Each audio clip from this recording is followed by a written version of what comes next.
Бүгін сіздерді өте жылы, шырайлы, бай әрі бақытты елмен таныстырғым келеді. Мұнда әлі күнге дейін территорияның 80%-ында адамдар тұрмайды. Елде қағаз ақша дерлік қолданылмайды. Бұдан 15 жыл бұрын халықтың 97%-ында интернет болған. Мұнда әскер де, флот та жоқ. Ал үйлердің есіктері жиі ашық тұрады. Көліктердің орындықтарында кілттерді, ал кафе немесе дүкендердің алдында қараусыз қалған балалар арбаларын көруге болады. Мұнда Макдональдста, казинода жоқ. Бірақ сапалы әрі тегін білім беру мен дәл сондай тегін энергия бар. Елді тек шекарашылар ғана қорғайды, ал полицейлердің өзімен бірге қаруы жоқ. Сондықтан балалар жалғыз өздері серуендей алады. Мұнда жәндіктер өте аз, масалар мүлдем жоқ, тіпті орманда кездеспейді. Бұл бәлкім жер бетінде ең қауіпсіз түрде шатыр тігіп, тыныш ұйықтауға болатын жалғыз орын шығар. Су өте таза, ас үйдегі крандарға алдын ала сүзгілеусіз немесе тазартусыз ақ келеді. Бұл 100% сауатты ел. Сондай-ақ жан басына шаққанда кітап сатудан әлемдік көшбасшы. Көп жылдар бойы бұл ғажайып ел жыл сайын өмір сүру деңгейі ең жоғары елдердің ондығына кіреді. Осындай жер шынымен де бар. Бұл ертегі немесе ойдан шығарылған нәрсе емес. Бұл жерге бір рет келсеңіз, оның біз ойлағаннан әлде қайда жақын шындық екенін түсінесіз. Бұл Исландия. Global Finance журналы 2019 жылы планетаның ең қауіпсіз елдерінің рейтингін ұсынды. Бірінші орында Исландия болды. Сарапшылар елдердің қауіпсіздік деңгейі, соғыс ықтималдылығы, қылмыс деңгейі, тұрғындардың жеке қауіпсіздігі, экономикалық даму деңгейі және табиғи апаттардың ықтималдылығы сияқты бірнеше көрсеткіш бойынша есептеді. Global Finance журналы 2024 жылғы планетаның ең қауіпсіз елдерінің рейтингісін ұсынды. Рейтингте Исландиядан кейін Біріккен Араб Әмірлігі тұрса, үздік үштікті Катар аяқтады. Алғашқы ондықта сондай-ақ Сингапур, Жаңа Зеландия, Канада сияқты елдер кірген. ақш пен Ресей зорлық-зомбылық қылмыстарының жоғары деңгейіне байланысты 71 және 101 орындарға жайғасты. Ал Қазақстан бұл рейтингте 30 орында болды. Исландия өр мінезді әрі батыл батыс мемлекеті. Бұл бейне 20 ғасырда ұлттық футбол құрамасының жетістіктеріне дейін қалыптасқан еді. Шағын аралдық мемлекет НАТО блогын бірнеше рет таңғалдырып, Лондон мен Вашингтонды кеңес одағымен қарым-қатынас орнатамын деп қорқыта алған. Егер қырғи қабақ соғыс кезінде барлық мәселе балық аулау кәсіпшілігіне байланысты болса, осыдан 10 жыл бұрын Исландия миллиардтаған евро қарызы бар еуропалық серіктестерінің бәріне мән бермей бас тартқан болатын. Исландия Атлант мұхитының солтүстік бөлігінде орналасқан арал мемлекет. Бұл жер өзінің ертегідей әдемі табиғатымен таң қалдырады.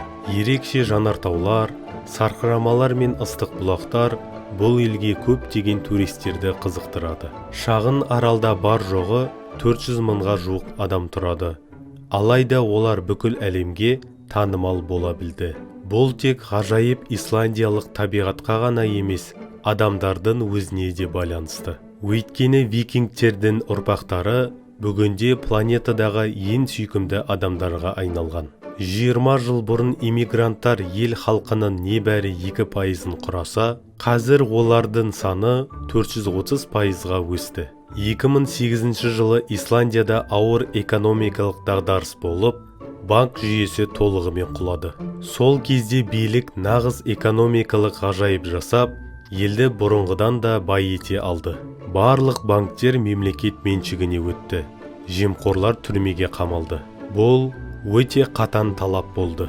Бір сәтте Исландия билігі басқа елдердің барлық кредиторларына қарыз ақшаларды қайтармау туралы шешім қабылдады. Ел халқы бұл шешімді қолдады. Сол кезде халықаралық валюта қоры Исландияны қаржыландыруды тоқтатамын деп қорқытты. Бірақ ел президенті мұндай қысымға берілмеу туралы шешім қабылдады. Және бұл дұрыс шешім болды. Экономикада күрт өзгеріс болған сәт 2012 жылы болды. Содан бастап ел экономикасы тез қарқынмен өсе бастады. Қазір бұл ел Еуропадағы ең бай елдерден бірі болып отыр. Мұндай жетістік мемлекеттік саясат пен нарықтық реформалардың арқасында мүмкін болды. Осының бәрі көптеген жұмыс орындарын ашты. Ал жергілікті халық оны толық қамтамасыз ете алмайды. Сондықтан билік иммигранттарды белсенді түрде тартуда. Елдегі мұндай жалпы ішкі өнім өсімі кезінде қосымша кем дегенде 3000 жұмысшы қолы қажет. Иммигранттардың көбі мұнда Польшадан келеді. Олар барлық иммигранттардың 38%-ын құрайды. Исландия балалар тәрбиесі үшін тамаша ел. Мұнда таза табиғат, үкімет тарапынан қолдау және әлемдегі ең үздік бастауыш білім беру жүйесінің бірі бар. Ел сауаттылық деңгейі бойынша әлемде 3-ші орында тұр. Сонымен қатар бұл ел соғыс қақтығыстарына араласпайтындығымен қатар қылмыс деңгейі өте төмен. Ұрлық өте аз. Ал кісі өлтіру дегенді мұнда тіпті естімейсіз деуге де болады. Жаңадан келгендер үшін ең қиыны тілді үйрену. Бұл шетелдіктер үшін өте күрделі. Грамматикасы өте шатасқан және айтылуы да қиын. Бірақ үлкен бір артықшылық бар. Халықтың 90%-ы ағылшын тілін біледі. Сондықтан қарым-қатынаста ешқандай қиындық туындамайды. Дегенмен азаматтық алу үшін тек ағылшын тілін білу жеткіліксіз. 2010 жылдан бастап ел астанасында мультикультуралық кеңес құрылды. Оның құрамында тек шетелде туған адамдар бар. Кеңестің негізгі міндеті иммигранттарға қатысты мәселелер бойынша үкіметке кеңес беру.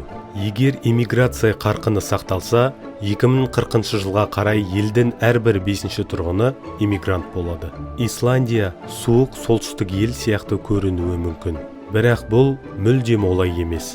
Аралды Гольфстрим ағысы жылытып тұрады. Соның арқасында ең суық қыс айларында температура шамамен 0 градус төңірегінде болады. Кейде ғана -5 градусқа дейін төмендейді. Жазда орташа температура 20 градустан аспайды. Ондай жылы күндер мемлекеттік мереке сияқты қабылданып, демалыс жарияланады. Елде кемпингте демалу өте танымал. Мұнда олардың саны өте көп және жабдықталуы керемет.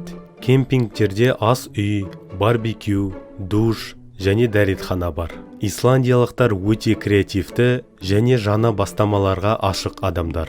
Олар кез келген процесті жақсартатын жаңа шешімдерді қуана қарсы алады. Жұмыс күні орташа алғанда таңғы 9-да басталып, күндізгі 4-те аяқталады. Жұмыс берушілер өте лоялды. Үлкен мерекелер алдында жұмыстан ерте босатып жібере алады. Немесе қосымша демалыс күндерін бере алады. Мысалы, Исландия футбол құрамасы сол күні Еуропа чемпионатында ойнаса. Мұндағы адамдар өте сабырлы және ұстамды. Оларды алаңдататын жағдайды елестету қиын. Олар барлық мәселе ерте ме кеш пе өздігінен шешіледі деген ойға бейім. Бұл көзқарас жұмысқа да, жеке өмірге де қатысты. Жазда барлығы бір уақытта 1 айдан 6 аптаға дейін созылатын демалысқа шығады. Бұл кезде барлық кеңселер бос қалады. Тәжірибе көрсеткендей, демалып, тынығып оралған адамдар жұмысты үлкен энергиямен әрі құлшыныспен істейді. Осылайша жұмыстағы барлық оқылықтардың орнын тез толтырады.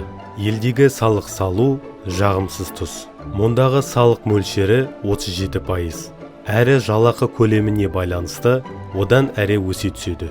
Жалпы алғанда елдегі өмір сүру деңгейі өте қымбат. Климат жағдайына байланысты өздерінің жергілікті өнімдері аз. Сондықтан көптеген өнімдер импортталады, ал бағалары айтарлықтай қымбат. Мемлекет медицина шығындарын ішінара өтейді. Егер бір жылдағы емделу шығыныңыз 2780 еуродан аспаса, дәрігер қабылдауын қоса, барлық шығындарды өзіңіз төлейсіз. Ал егер шығындар бұл сомадан асып кетсе, әрі қарайғы шығындардың 90%-ын сақтандыру арқылы мемлекет төлейді. Сақтандыру төлемі жалпы салық көлеміне кіреді. Елде кәсіподақтар белсенді жұмыс істейді. Олар жұмысшылардың құқықтарының сақталуын мұқият қадағалайды. Кәсіподақтарға кез келген уақытта көмек сұрап жүгінуге болады. Исландиялықтар өте ұстамды. Олар ешқашан өздерін артық мазалап, біреуге араласпайды. Бірақ көмек қажет болса, олар ешқашан бас тартпайды. Оларға жүгінсеңіз, олар әрқашан жылы жүзді және сыпайы жауап береді. Қазіргі заманда климаттың жылынуына байланысты көптеген елдер тұрақты энергетикалық шешімдерді енгізуге мәжбүр болған кезде, Исландияның жағдайы бірегей болып көрінеді. Бүгінде халқы 400 мың адамды құрайтын осы шағын елдегі тұтынылатын электр энергиясының шамамен 100%-ы жаңартылатын көздерден өндіріледі. Сонымен қатар әрбір 10 үйдің 9-ы геотермалды энергиямен жылытылады. Исландияның қазба отыннан бас тарту тарихы басқа елдерге энергия тұтыну құрылымында жаңартылатын энергия көздерінің үлесін арттыру үшін жақсы үлгі бола алады. Ежелгі заманнан бері Исландия экономикасының негізгі саласы балық аулау. Таза өзендер, көлдер мен мұхит алуан түрлі балыққа бай. Тіпті Исландияның монеталары кроналарда елтаңба емес, трёска мен майшабақ бейнеленген. Балық пен теңіз өнімдері экспортқа шығарылады. Сонымен қатар олар арал тұрғындарының негізгі тағамдары болып табылады. Исландиялықтардың бақуатты өмірінің бір сыры табиғи ресурстарға өте бай болуы. Мұндағы энергия өте арзан. Тұрғындардың крандарында ыстық және салқын су тікелей жер астынан келеді. Әрі бұл су ешқандай химиялық заттармен бөлінбеген. Үйлерді жылытуға да ақша жұмсаудың қажеті жоқ. Құбырлар арқылы үйлерге ыстық бұлақтардың суы жеткізіледі. Бүкіл Рейкавикті электр энергиясымен ойықтап жатқан жанартаудың кратерінде орналасқан және геотермалды суларды өңдейтін гидроэлектростанция қамтамасыз етеді. Қаланың шет жақтары көкөністер өсірілетін көптеген жылыжайлармен қоршалған. Исландия көкөніс пен сүт өнімдерін толықтай өздері өндіреді. Тіпті жемістерді де. Солтүстік поляр шеңберінің жанында банан өсіруге болатындығы анықталды.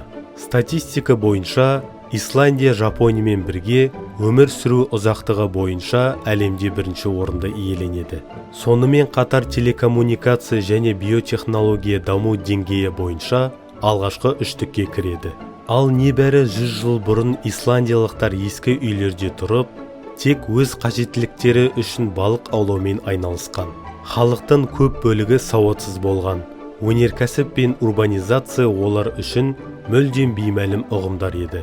Егер сіз үлкен қаланың шуынан, жолдардағы кептелістен, тығыз әрі тынысы тар адамдарға, жарнамаға, көліктерге толы мегаполистерден шаршаған болсаңыз, егер сіз өмірдің жеңілдігін, таза ауаны және мыңдаған жылдар бойы бүлінбеген табиғатты қаласаңыз, онда Исландия дәл сіз үшін жаратылған.